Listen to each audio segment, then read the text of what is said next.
formula is the rifle. You can shoot and hit your target to a point.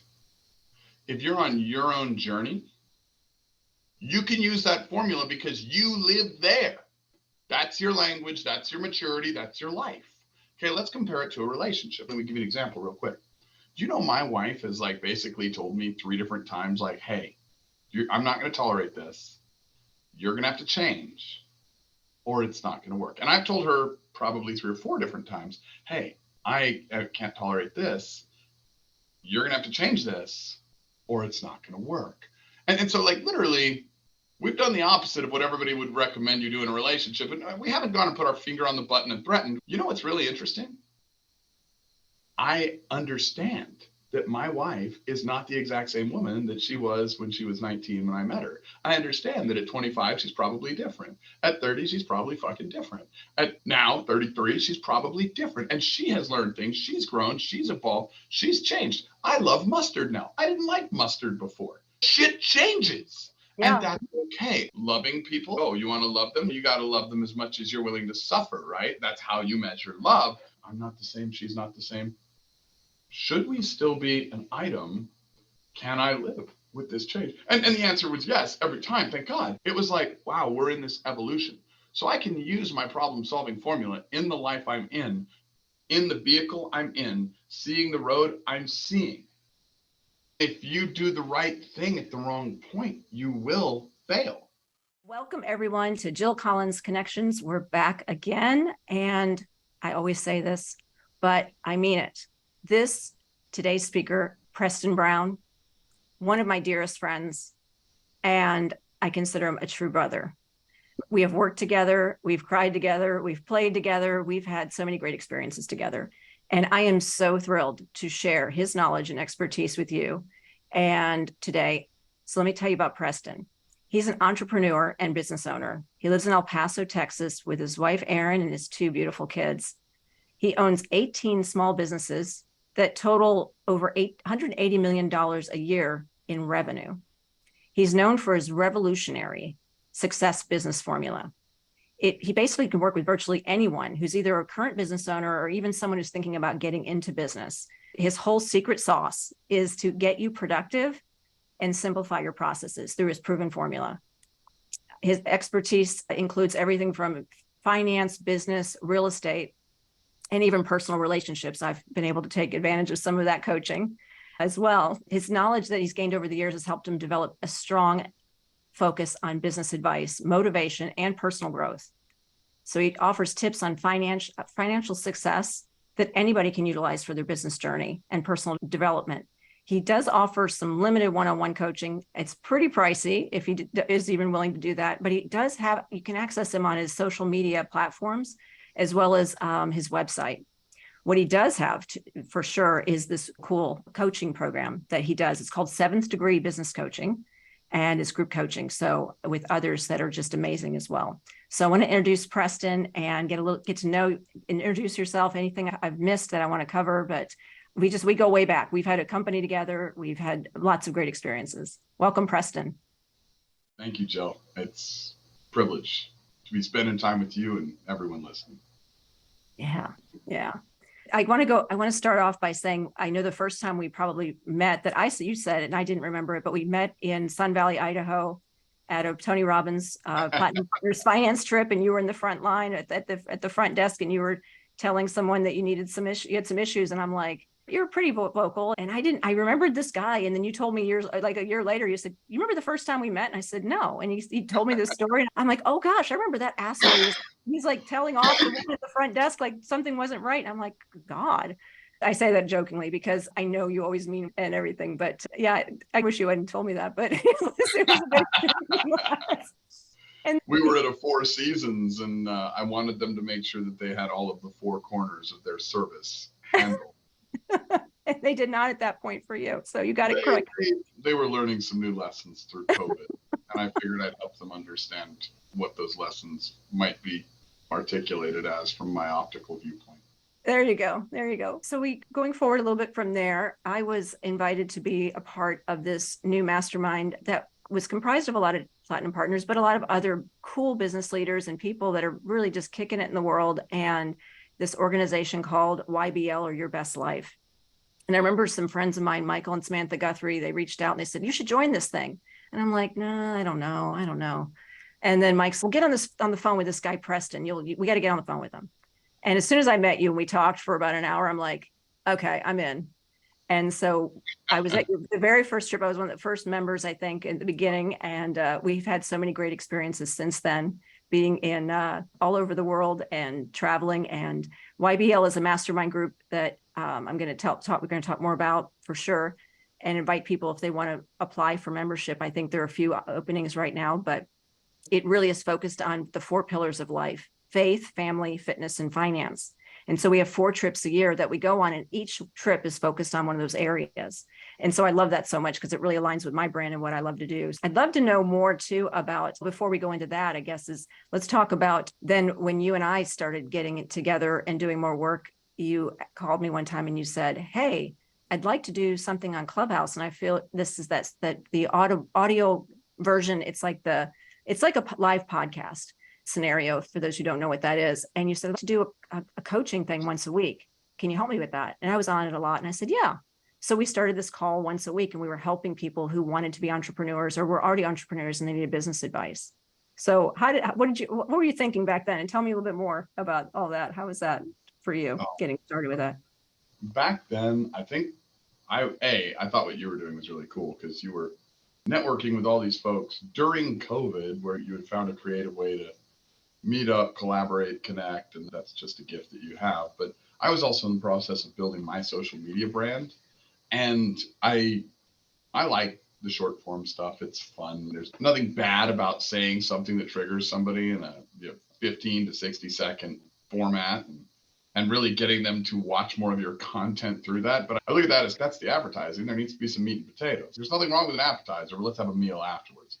And that wasn't something that really I was finding any success with anywhere in the other social media formats, right? And here I'd watch you go on and do this Clubhouse deal, and you'd be like, oh yeah, we talked for an hour. And I was like, how'd you gain attention for an hour from people? And so it was a community of folks that were interested in actually hearing more and diving deeper, and especially during COVID, where people weren't even allowed to see each other.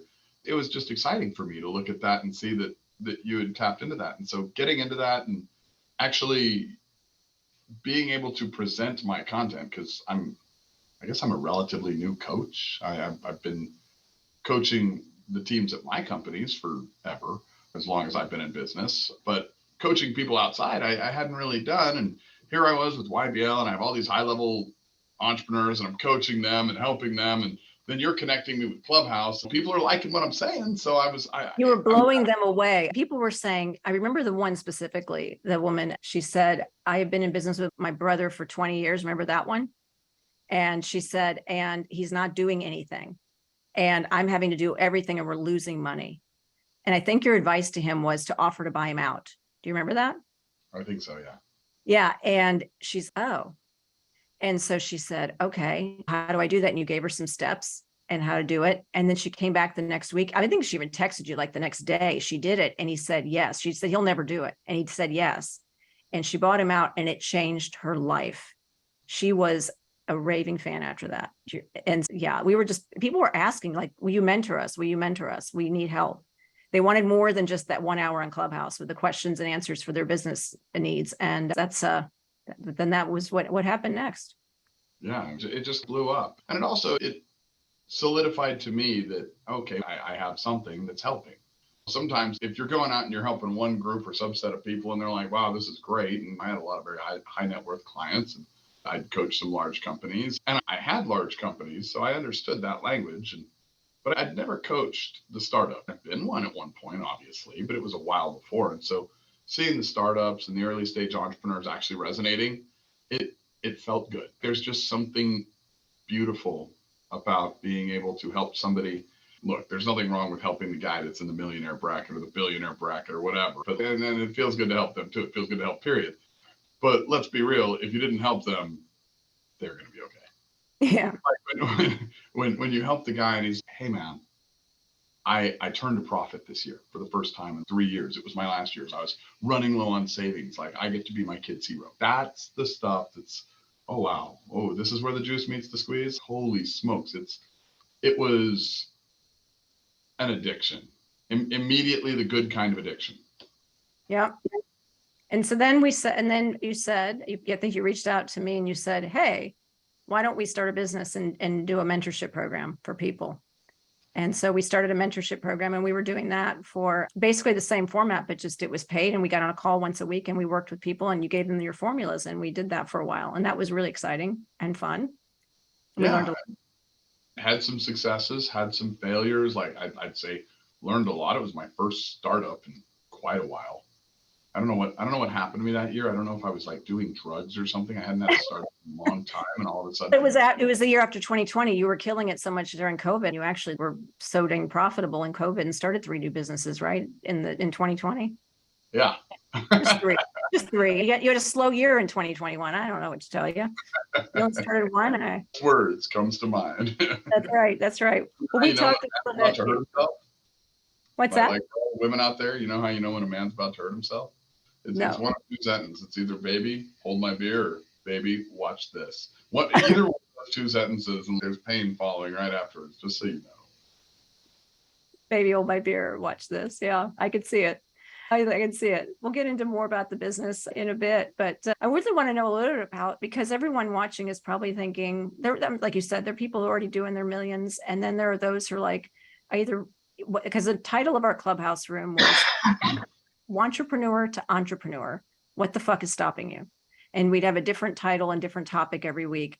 But I think what we figured out was that entrepreneur, someone who's always wanted to be in business, or they're trying to make a go of it. And when they hear you and they hear the start, how I introduced you about how much you're making, how many businesses you have, they're like, yeah, I can't relate to that. That's not me. But tell me, when you grew up, how did it start for you? Did you always know that you were going to be successful? How would you say you identified yourself when you were a kid growing up? I think I got blessed. My mother used to always say, you're going to be rich. You're going to be very successful. And I feel like she did seed that into my head. I didn't grow up with any success. In fact, we grew up poor. We grew up in a little trailer park in Canutillo. To not make the story long, my dad got cheated when I was young, and I got to watch him get cheated. And I got to watch him give up on his dreams of entrepreneurship. And for better or for worse, for better now, I'd say, but for worse for many years, that made money the meaning of life for me. Like, I was this corporate cutthroat son of a bitch. Like, I was a shit husband, terrible father. It was all about money, because I had to go heal my dad's wound. I had to go make enough money to protect everyone. And really what I was doing was protecting everyone from me, because everything was about money. 2019, Dad passed away, and I'd never lost love. I'd never lost anyone. I'd always been a nerd, like always had the giant head, the tiny shoulders, always been formula driven. Okay, why did this work? I was not just into, oh, we had a success. I wanted to know why. Or, oh, we had a failure. I wanted to know why. So there was always this multi-step process to, okay, what's the problem that caused this problem? Or what was the pattern that caused the success? And so I'd always had that. And so I built formulas.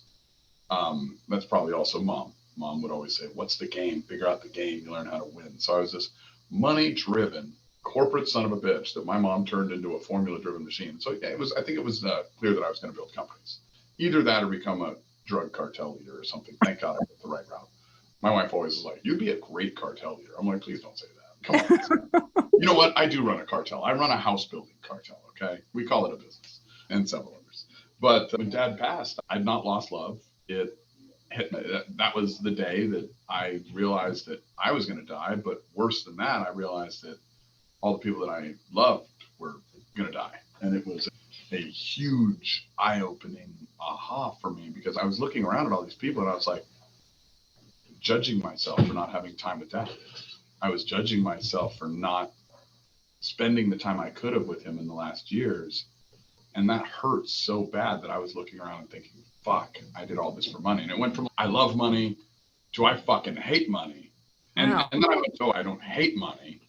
I need money to be able to have time with these people. And because I'd read a lot of books, I've been to a lot of seminars, so it was a short journey there. But it very quickly turned into, okay, I've got all these formulas for growth, and I've got all these formulas for capacity and I've got all these formulas for scaling and selling and marketing and all these things. They're great. What if I could use them to automate shit? What if I could get myself time instead of growth, instead of profitability? Not that we're going to lose that, but what if I could, instead of having formulas built to automate the size, scale, scope, and profitability, what if I could use the same formulas to automate the efficiency and the structure so that it could run itself? And I could, who knows, this idea that maybe I could be a good husband. Like maybe I could have more time with my kids than my dad had with me because he was always slaving away at a job. And I was the same guy, maybe worse, because I was slaving away at a business. What if I could be that good friend that had time for somebody? And so all these what ifs start popping in. And you start thinking, oh, fuck.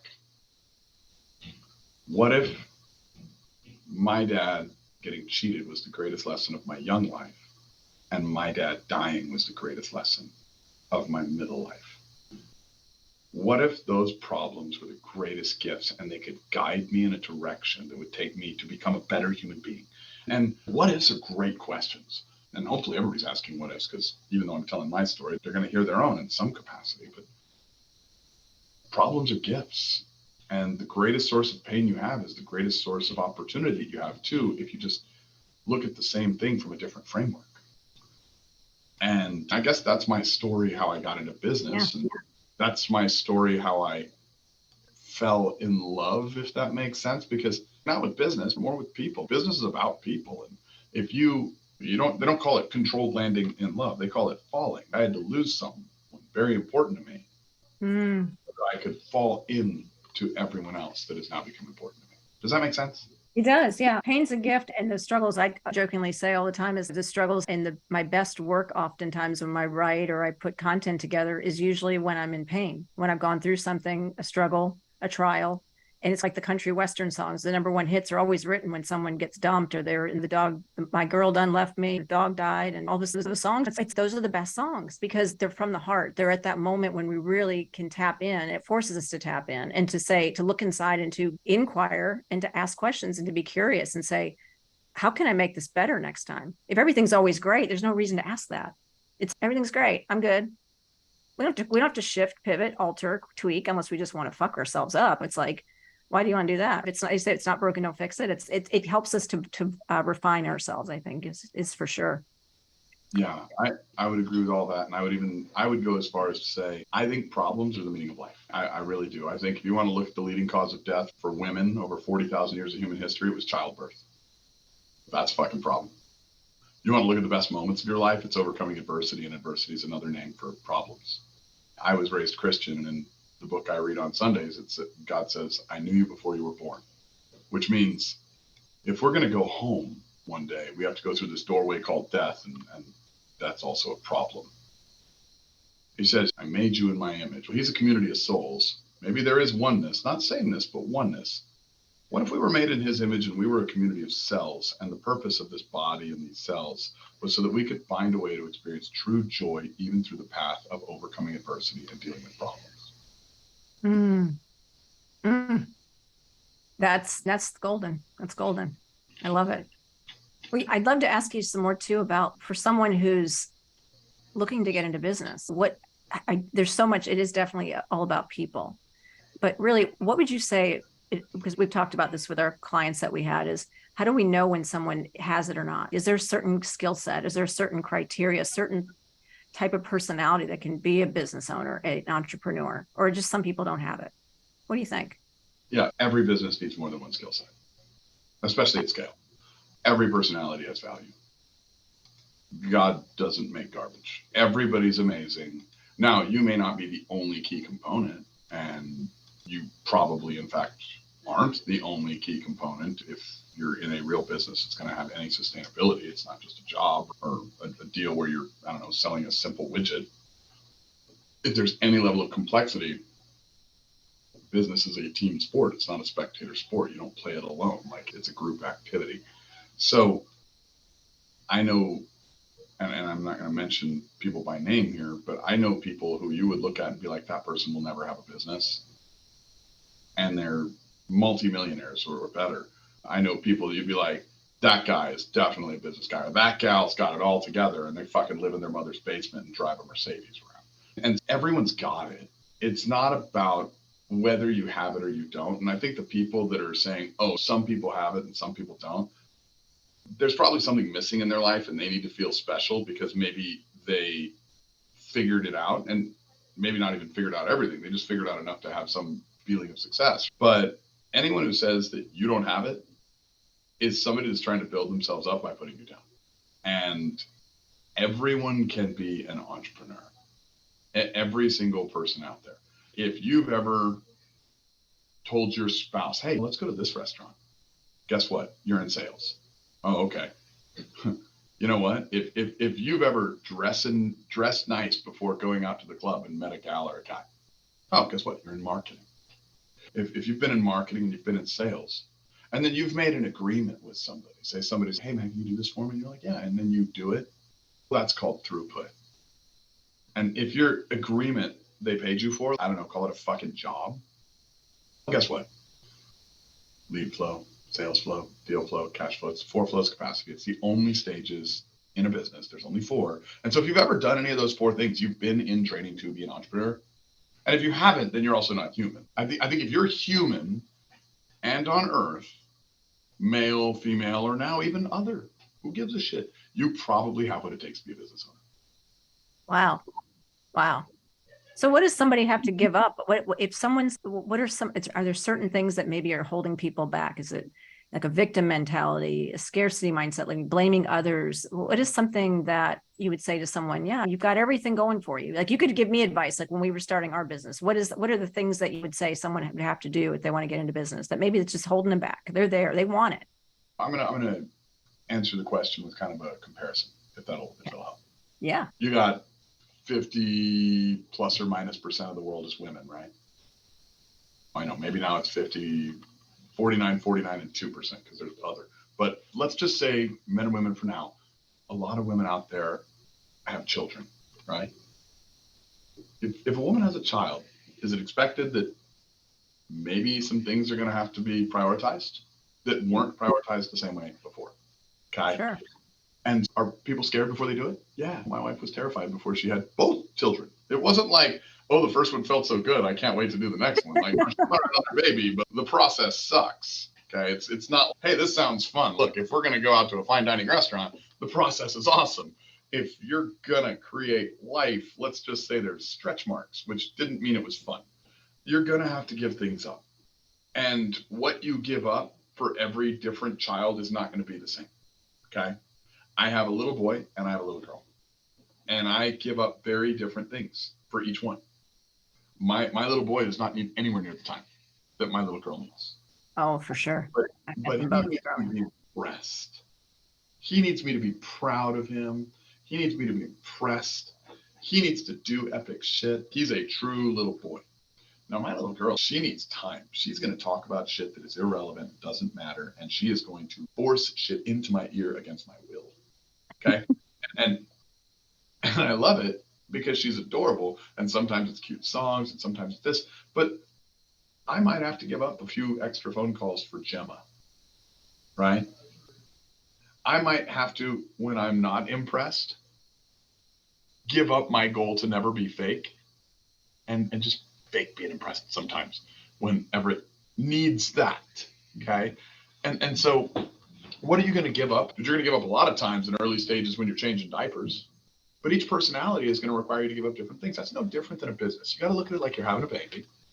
And if you are passionately in love with the result of that, like I love my kids. And if you have a business, there's a result of that business. Like that business, maybe it's a business that, who cares? Let's take my home building company, for example. You're producing a nice product and say it's a luxury home and you have folks coming in town or moving out of their basic starter home and they're like, oh my gosh, like you've created this affordable luxury product. I get to live the way I want to live and have the lifestyle I want to have. And you see that look in their eyes and it's fun because you get to design something beautiful and do something amazing and change people's lives. If you're passionate about that, you'll never work a day in your life. If you're not passionate about that, then you got to give up a whole lot of stuff. It's not about giving up. It's about where you want to go and what you're getting out of it. I give up a lot of shit for my kids, but I get so much more back beyond what I give up that I don't have to look at it as giving up. I'm in love with the idea of the time I have with them. What do you have to give up being married? You were married, Joe, and couldn't go and date every other guy when you got married. And you loved this guy. He was like top of the earth. He was perfect. But the dating scene probably fucking changed. The guy at the table at the restaurant probably looked the same as he did the night before, huh? You gave some shit up. But what you got was so much more than what you gave. Nobody's going to get there if you're looking at what you give up. You're going to get there if you're looking at what you gain. Does that make sense? Yeah, it does. It does totally. It's more of sometimes it's like the changing the mindset, like the seeing the future. And I think we're saying the same thing, is that really seeing the where you want to go and the why and the purpose versus the limitations and the limiting beliefs, the things that we don't see are possible. And so by hearing your story and your experience, your background, and how you just created a system, created a way that you realized you wanted to spend more time with your family. So you're like, I still have 18 businesses and I want to make the same kind of money. How can I do this in a way that's going to serve me? So you figured out a way that you had to change and maybe give up or convert or do differently in order to make that happen. Yeah. And I am not starting anywhere near as many businesses as I used to start. I had to give that up. But I stopped dating a lot of the businesses and getting excited about every opportunity. And I got married to the ones I had. And they all got bigger. I had to give shit up. But I'm not looking at what I gave up. I've got multiple businesses now that pay me millions of dollars a year. One of them that pays me millions of dollars a month. Another one that pays millions of dollars a quarter. But like, I didn't give anything up. It's a trade out. There's an exchange. Let's not necessarily talk about my age because I'm about to turn 41. Holy shit. But being a 41-year-old dude, like, I had to give up all the stupid shit I did when I was 20. Or do I get to do way better shit now? When I'm going to the private airport and climbing onto one of my fucking airplanes and going on a trip that I want to go on with people I love and then I go and I'm like, wait a minute. I had to give up puking behind the local bar. Fucking hey, man. I'm not able to go out to the local bar. That's a toss-up, isn't it? It's like no pun intended. All that shit I gave up. Like cleaning the puke off my shoes before I went to work the next morning for a job with a boss I didn't fucking like. I had to give that shit up. Sucks, man. Horrible what you had to give up, huh? It's like God when he says, hey, you're going to have to give up being a caterpillar. Welcome to butterfly. But it's much better. And I think that's where I was going is seeing some of the behaviors and the things we're doing, the people we're associating with, who we're hanging out with, which is where I want to go with that, is that whole thing about mentors and finding people. I talk about that 33% rule, and the middle 33% of those people that we associate with every day. That there's 3 levels of our social circle, and that middle 33% of those people that we associate with on a regular basis, probably our friends, coworkers, family, but to keep us at status quo, they're the people that we probably puking behind the bar with on Friday night, or sitting at the bar with and maybe gossiping at the water cooler on Monday morning. But then there are those bottom 33% are people that are maybe behind us, that there's potential, but we can help them, but they can also bring us down too. But then there's that top 33%. And that's what this whole channel's about. My whole brand's about, is giving people access to the top 33%. Those that are in my life, that I've experienced, I've learned, I've met, I've learned from, and you're definitely in that space. And so it's, how do we level up, and what does somebody need to do to get in that top 33%? What are some ways they can change their lives with that? So let me give you 2 things that are just critically important. Okay. There's one skill that's more important than any skill. One, the ability to learn. The ability to learn is the greatest skill on the planet. I think, I'd like to say I'm the best learner on earth, and I think maybe now I am. But before I was the best learner, because I stole this from the last guy, there was this dude named Elon Musk, and let's be real, like, he was not a car manufacturer. He was on a team that made PayPal and had equity. And then he dumped it all into Tesla. He was not a rocket scientist. But Tesla is not a company that makes rockets. It's a fucking tech company. SpaceX is not a company that makes rockets. It's a tech company. So you got a tech company making cars and a tech company making rockets, and the tech is so good they can fucking land themselves. What is his real skill? If he had none of those skill sets, he could learn. Okay. And now I'm better than him, so I'm going to catch his ass in the next 10 years. But no, I'm just kidding. I don't want to catch him. I'm going to blow way past him. But, You're kidding. Yeah. by the way, I'm saying this about one of my heroes. I love the heck out of Elon Musk. I think his ability to learn is inspiring me. So that's one. And then two, you have to love and like literally love problems. You have to love problems. And what I mean by loving them is you have to love having them, studying them, and then solving them. So it's complete love. The biggest problem I have in my life, Jill, is her name's Erin. She's gorgeous. I married her. She's a problem. And this woman changes. And she's learning so fast that, and I'll just share this. She's told me a few times, hey, I'm not tolerating this behavior of yours anymore. And I'm like, whoa, like this behavior is a deal maker. And so this is probably completely politically incorrect to say. She'll say, this is a deal breaker for me. I need you to work on this if we're going to have a happy relationship. So it's almost like you hear all the gurus like, never put your finger on the trigger. She's not pushing her finger on the button. She's telling me what she can't live with because she knows her. And if I love her enough, then I'm going to say, okay, should I take this as a problem of she's threatening to end the relationship? Or should I take this as a problem of she's telling me, hey, I've gotten to know myself. I've advanced and matured as a human. I'm not the same girl at 33 that I was at 19 when you met me. I'm allowed to evolve, mature, and grow as a woman. And by the way, you are also as a man. Is there anything I'm doing that you need me to work on? And so I allow her to evolve. And I understand that it's going to mean I'm going to have to change and adapt. Just as I evolve, she'll have to change and adapt. And there's a fucking problem. And that requires study. But every stage that we go through is a gift. Like you're raising children is fun examples to use because the stage where they're in diapers are problems, right? You change them. Otherwise, you got a really shitty situation with the rash that comes. Then you get in that next stage and it's beautiful. And the next stage is beautiful. And the next stage is beautiful. And every stage seems to be completely different than the last. But we're not allowed to do that with our relationships, right? Relationships can't evolve like kids do. Businesses can't evolve like kids do. And I know I don't see you age, but I promise you do. And I promise you're not the woman that you were 10 years ago. You probably have things that are different about you now, and that's okay. Absolutely. You have to fall in love with problems, and you have to fall in love with constant change and adaptation.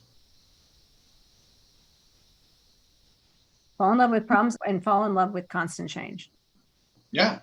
Constant change and adaptation. Change is an acronym. Choose, humble, action, necessary to garner excellence. I love that. And that is so true because it's when people say you're not the woman I married or you're not the man I married. It's like no shit a year. Yeah. It's totally normal. And I think what I love, Jeremy and Svetlana Newsom, who I've interviewed, they talk about it and they say it's strategizing. What you were doing there is strategizing. You're saying, hey, I need to check in here. This isn't working for me. And having that safety and that it's okay to be able to say that. And if you love that person enough, you will do what's required or to negotiate and talk about strategies and ways to adapt so it works for everyone. Well, there's nothing wrong with that. That's not a putting the finger on the button. That's actually just healthy. That's like versus most people, they'll just bury it, not say anything and let it stack. And then at one point, that's when you blow up and the finger goes on the button and it's over. And here's another thing. You have to be okay for there to be a deal breaker. What if there's a deal breaker that's a deal breaker for you and her? Like, what if, and thank God I haven't had one, but I can say this authentically. If one day my wife comes and says, hey, I don't know, let's randomly come up with some shit. Say she says something super important to me is a deal breaker, and I can't say no to that thing. I need that. Do I love her enough to want her happiness? At some point, what if you do have to let the person go? That's no different in business. What if I loved her enough to be like, shit, I can't love you unless I stop loving me. And not loving me is a deal breaker for me. So I can love you. I'll just love you from afar. And we can have the relationship end in its current capacity or change. Mm-hmm. Like, what if not everything has to stay the same? And of course, like, Erin, if you're listening to this, please never leave me. I love you. But you have to be okay with change. One thing that hit me about Dad dying is you don't get to decide. Oh, he went to sleep and went home. I wasn't okay with that. I thought God was an asshole that day. Or was he a teacher? I was not okay with his outcome. Mm. But it didn't matter whether I was okay. It happened. And while we're here, if we can joyfully, lovingly work through problems, whether it's in business, whether it's in our health. So I'm doing labs right now, right? And I'm doing labs every month. Like family's on fire. Like I'm great with family. Labs for your health, you're talking about. For my Like health, to do. for my health. Every month. Like I'm doing lab work like a computer nerd studies like, I don't know, like DOS or some shit, whatever. That probably aged me. So it's crazy. Like all of my labs, I look like a superhero, except my cholesterol. My cholesterol is 2x what it should be. Good and bad. And inherited, perhaps. I don't know. I have no idea. I'm like, okay, I'm doing all these labs. My cholesterol's too high. Okay, let me go and I'm checking. Am I building plaque? Because it's not cholesterol that's the problem. It's plaque. It's the real problem. Which is what my late husband died of. Yeah. And we didn't know.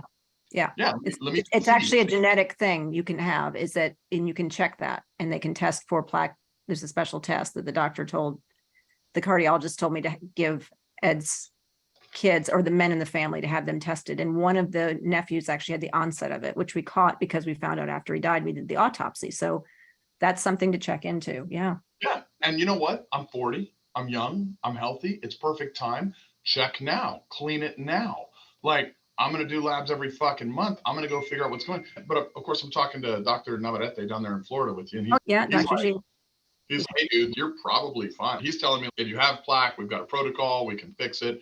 But also, your ancestry's all Scottish. They lived in the Highlands. You're probably designed for higher cholesterol. They weren't growing shit on mountainsides, dude. He's maybe, just maybe, you're designed to have higher cholesterol.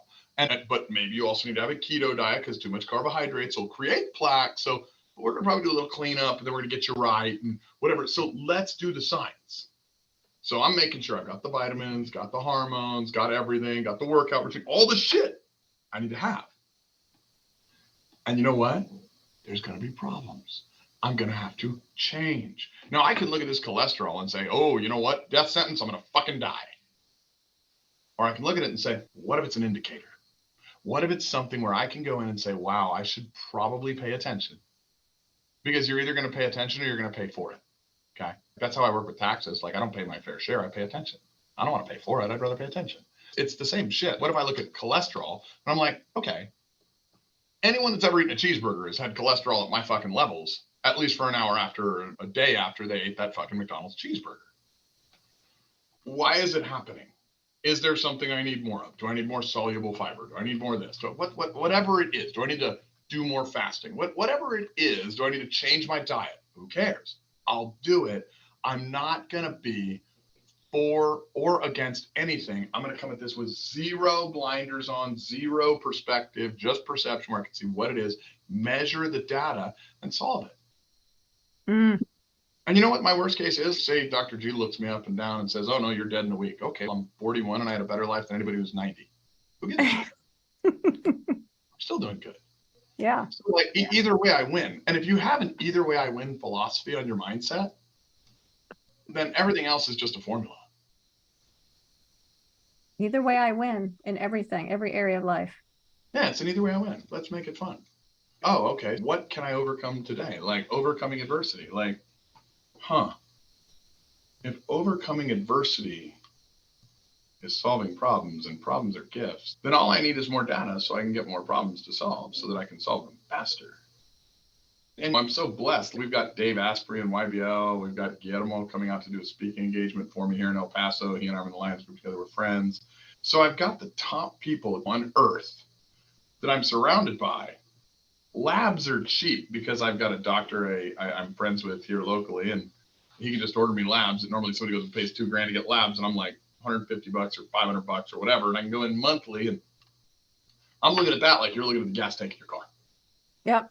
And I'm like, okay, like I literally just, you can see a little stab. I got them yesterday because we're checking shit again, and problems are gifts. Problems are gifts.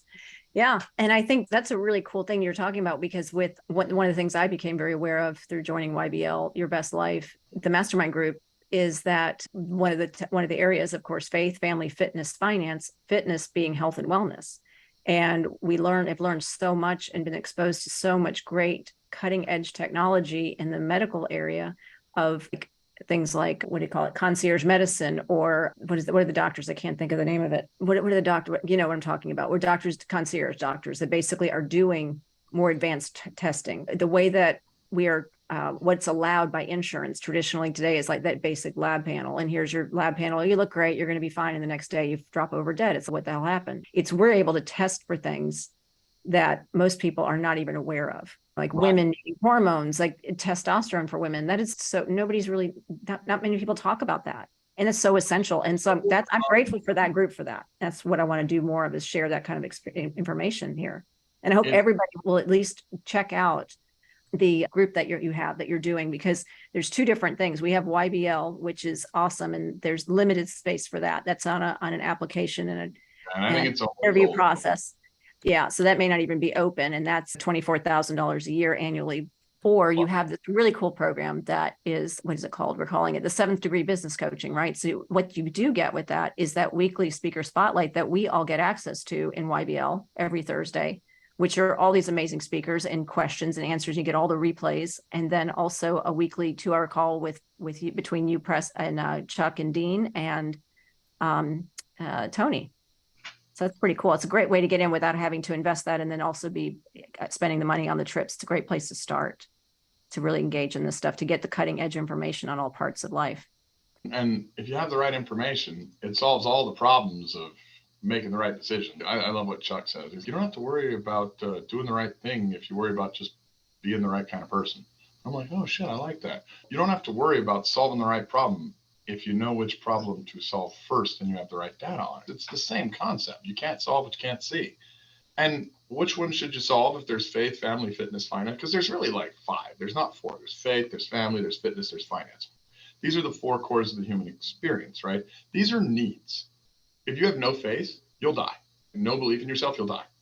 No family, no love connection, no expression, you'll become the shooter at Columbine. You'll kill people, okay? Fitness, no health, you'll die. Finance, no resources, you'll starve to death. You'll die. So these are fucking needs. But there's this other one, the way that there's 4 fingers on your hand, there's this opposable thumb that makes us human. It's called fun. And you know what? Most people on earth are not having any fun because they're meeting their 4 needs at such low levels that they don't get to have any fun. So it's like being a primate, but not having fingers or a thumb. It's like, I have this paddle. Well, what's that good for? Ping pong, dumbass? Let's solve the greatest need, get those digits all functional, usable, and be able to manipulate your environment in a more fun, gratifying, and lovable way. That's what YBL does, for sure. That's what's so cool. It's so fun, the trips and everything that we do.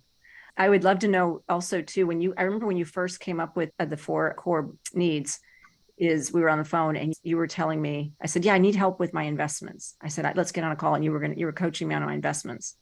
And remember the first big call we had, and it ended up being like 2 hours. And I said, yeah, would you help me with my investment portfolio? Just like a peer review, check out what I'm doing, see if you can give me some advice. And because you said what are the 4? They're like a table. The 4 pillars are like a table. If one leg is out, the table's going to fall. So my pillar, the investment, my finance pillar wasn't really the one that was weak, was it? No, it was family and faith. And it almost always is for almost every human alive. Family, and let's clarify those real quick, because people are like, they get triggered by the word faith, especially. Faith means effectively love received. It's not Christianity or Buddhism or Hinduism, or these days the Republican Party and Democrat Party seem to be the largest religions. But no, faith is not your religion that you'd kill and die for. It's receiving love. It's honoring your identity and knowing how. If you want to get any customer in the world, you need to find out what the customer wants, go get that and give it to them. Faith is knowing yourself and honoring yourself. And there's nothing wrong with that, regardless what popular culture says. Okay, so it's receiving love. Family is expressing love. So everybody talks about pouring from an empty cup. What if we talked about our cup running over? What if I was pouring into you and you were pouring into somebody else, And they were pouring into somebody else, and they were pouring into somebody else, and they were pouring into somebody else, and they were pouring into somebody else, and they were pouring into somebody else, and they were pouring into somebody else, and that was coming back to me. And so it's like energy just keeps flowing. And so if we're all pouring out and receiving, so if you want to look at it, say you're a battery and there's a cord coming in and there's a cord going out. You're always receiving and you're always giving. The goal is not, oh, I need to receive more so I can give more. It's I need to increase receiving so I can increase giving. Yeah. Everybody's like worried, oh, are you a giver or a taker? I think that's a really stupid analogy, or at least ignorant. Are you a leader or are you a manipulator? If you're a leader, not a manipulator, because there's only one difference. Like leaders love themselves, so do manipulators. Leaders love the outcome, so do manipulators. Leaders love the people involved. Manipulators don't give a shit about that. That's the difference. So if you're a leader and you care about everybody involved, then let me tell you what, I'd rather be a taker at that point. You know why? Because if you're a leader and you're a taker, then that is just a way of receiving that you can control. Oh. So if you know how you need to receive and you know how others need to receive, then you can receive enough and give enough. And that's how you become more powerful and more influential. And most importantly, most impactful. That is absolutely revolutionary there. I love it. That's a lesson I definitely need to learn more of too. Everybody else, givers and takers, are doing it because they're empty and they're in pain. So I'm a give and taker. I'm going to take whatever the fuck I want and I'm going to give whatever the fuck I want. That's what I'm going to do. Now, because I'm a love bug and I love people, I'm going to try to give you exactly what I think you need. And I'm going to ask, hey, is that what you need? I'm going to clarify. And if you're like, no, I kind of need it this way, I'll be like, oh, okay, cool. And then I'll adjust because I love you. Now, I'm also going to take what I need because I know that if it's just a one-sided deal, eventually I'm going to become exhausted. And eventually I'll become resentful because that's human nature. That's, hey, I'll starve that lion and then I'm going to go pet it. If it's hungry, good luck. It doesn't care how nice you are when you pet him when he's starving, he'll eat. You'll be the meal. Don't dishonor nature. Always honor nature. I need to receive to give.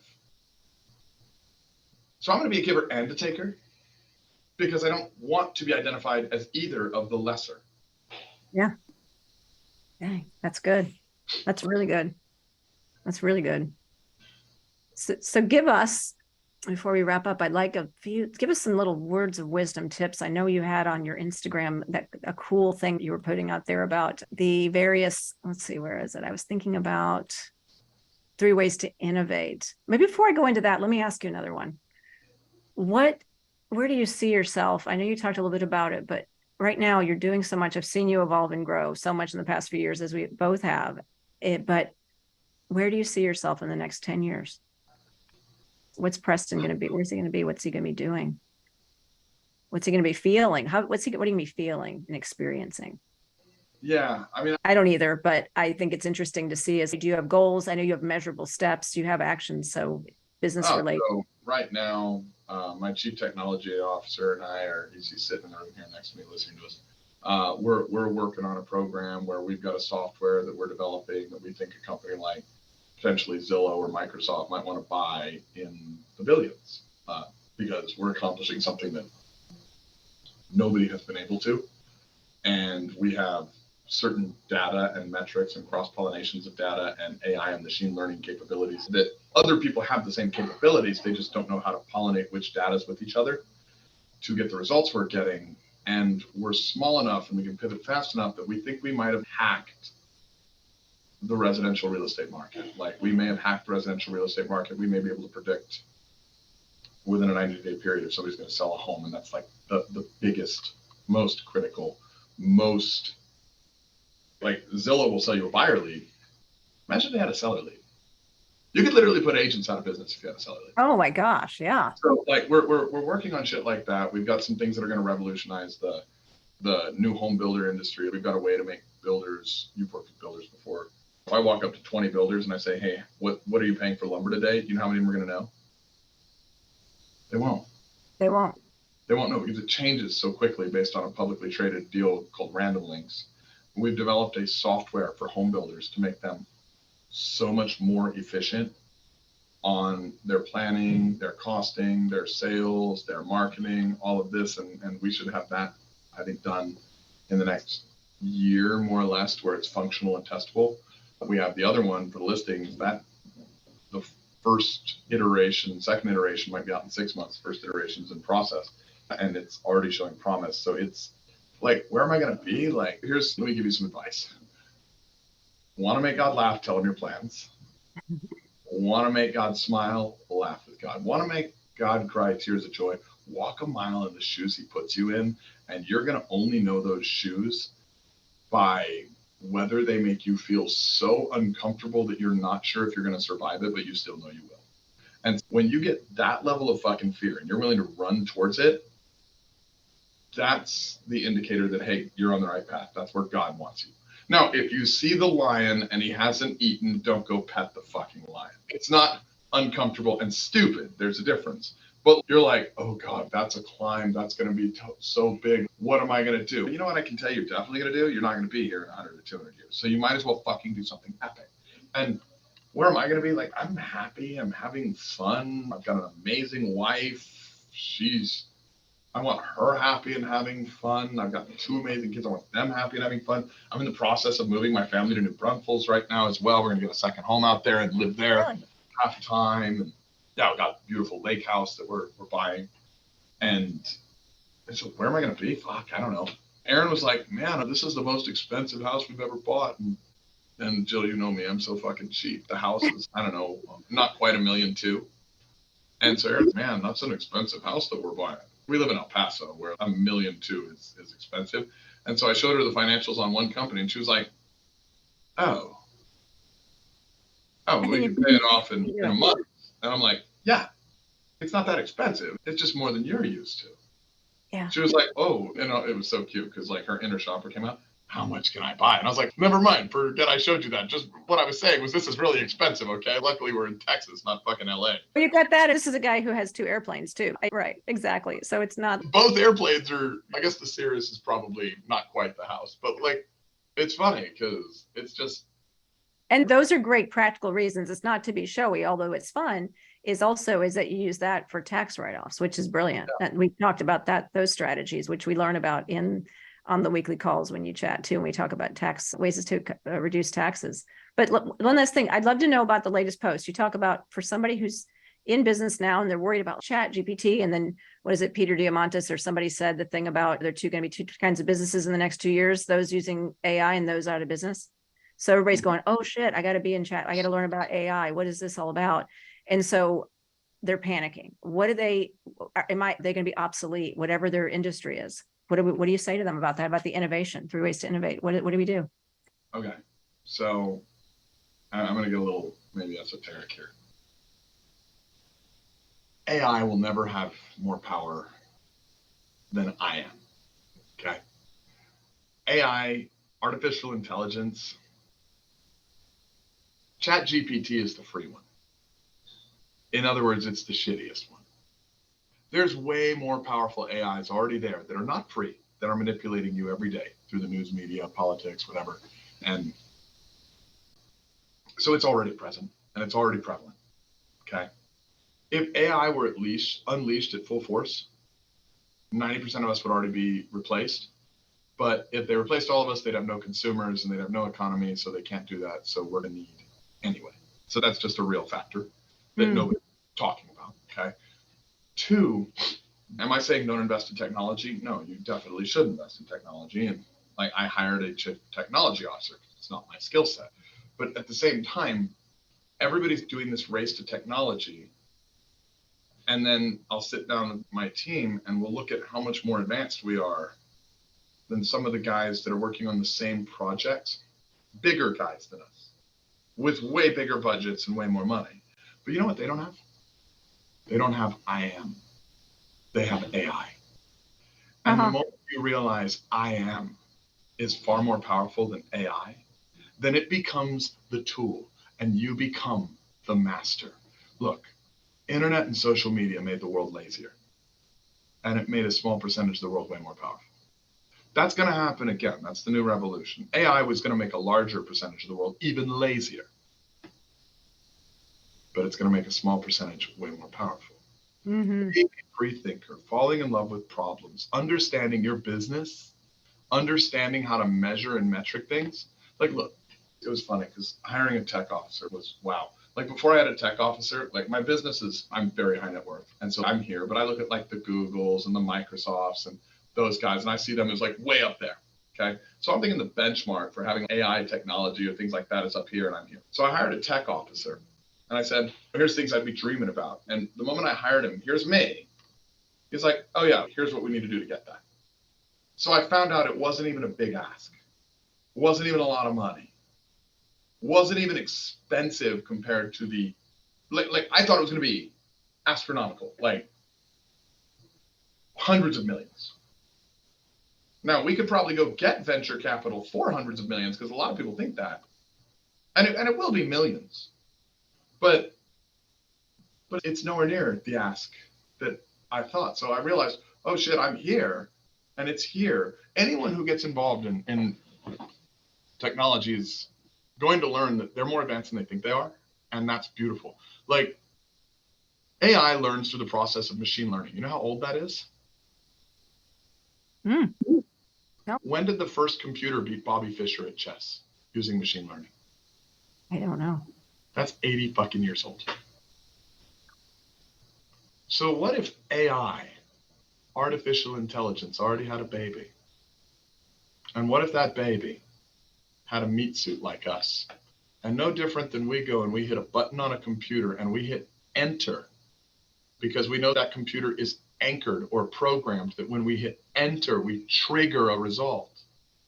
What if AI already had 5,000 data points and knew how to hit enter on us and trigger us in anchored behaviors? What if AI had a baby in a meat suit and it was us? We are the new artificial intelligence because it made us so inauthentic that we'd be artificial. And the moment that we could come back to I am, we could escape AI and become so much more powerful that it becomes the tool and you become the master. I think most people are looking at it wrong. Most people don't understand the fucking power that is AI that will serve the power that is I am. It's knowing who the master is and taking back the authenticity of who we are and not the inauthenticity that we hide behind through all this technology. Mm-hmm. Yeah. I think it's going to change. I think all this exposure in the past 20 years of us, or 50, however long it's been, with this posting your breakfast and all these various things that people said they wouldn't do in the beginning, and now everybody's doing it. Some of those breakfasts look really good.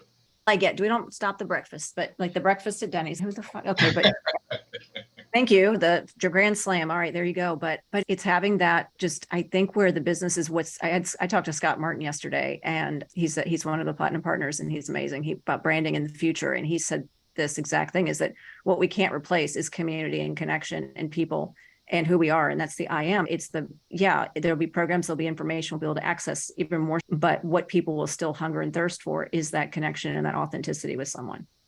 Mm-hmm. Yep. And AI, don't see how AI could possibly do that, where people will feel like they're actually not, they're seen, heard, and understood. Yeah. Yeah. We can't feel respect and love from an AI type technology, but maybe. I think there's going to be some out there that when they learn enough, they may be able to mimic. And they may even be able to learn it. Look, we might be creating a digital life. And in many ways we are. But I guess it's okay to be a speciesist. You don't want to be racist. You don't want to be sexist. But you could be a speciesist. I'm a speciesist. I love humans more than I love fucking electrical machines. The cool thing about electrical machine is the functionality. The cool thing about this machine is all the pieces that we don't use properly. The ones that I didn't use properly till I lost Dad. The ones that I looked around and I said, fuck, I don't know how to feel. Had I known what was important, I wouldn't have wasted a moment with this man. But instead I went and chased functionality. No different than AI would. We are at this point still more advanced. Will we stay there? Who knows what the future holds, but right now, stop worrying about AI, start worrying about I am. Go get productivity, whatever that looks like, and generate your wealth and go have fun with it. Like faith, family, fitness, finance, and fun. That's probably a perfect way to end it. That's right. And thank you. And I'm so excited. This was such an honor and opportunity. And like we talked about, we used to hang and talk together. It's probably more than about anybody at that stage when we were building that business. And so I missed you, bro. And it's been cool catching up again and seeing you in Vail a few months ago at the YBL finance trip. That was fun. All right. Check out Preston Brown. His website's awesome. It's very easy. theprestonbrown.com. And his branding is all the same. So anywhere on social media, you're going to find him at the Preston Brown, Instagram, TikTok, Facebook. What else are you up to, bro? You got like you on Snapchat and stuff. What do you? All of it? Yeah. Our team's on all of it. I don't. Cool. I love the youth. So thank God I have a team too. And they're all like half my age. And it actually makes me really look good and shit gets done. So it's brilliant. I love it. So if I try to meddle in that and say, no, I don't like that. And they go, we got it. Okay. I don't like that picture. It's okay. It's how it's supposed to be. Anyway, so check out Preston. And when we start the new community, we've been kicking this around a little bit and I've been talking to different people I've interviewed. We can get Preston to come in and we can do an old dive like we used to do and help people unfuck their businesses. I think that'd be fun to go do a throwback WTF call. All right. Thanks, bro. I love you, man. Say hi to Aaron. And thanks everyone for watching today. And please share with your friends, subscribe, and get connected. Take care.